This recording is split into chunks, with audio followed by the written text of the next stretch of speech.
От тази година скромната, но хубава столична коледна украса може би ще се вижда много по-добре, след като бъдат премахнати част от загрозяващите я рекламни табели. Причината е новата наредба за поставяне на външна реклама, която Столична община най-накрая успя да приеме. От общината смятат, че това ще внесе ред в пространството на билбордовете и ще направи София още по-красива. Много от агенциите за външна реклама ще трябва да редуцират присъствието си на пазара след приемане на наредбата. Това означава, че в столицата ще бъдат премахнати поне половината от рекламните съоръжения.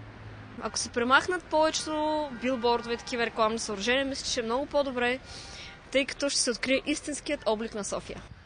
Пред киното там имаше съвсем разголено момиче, което също е неприятно. Много са, грозни са и закриват прекрасната ни столичка. А за какво ни забраняват пушенето на обществени места, примерно? Като има реклами на билбордове за цигари. Трябва да мога да се пуши поне до реклами, до самия билборд, поне трябва да мога да пушиш.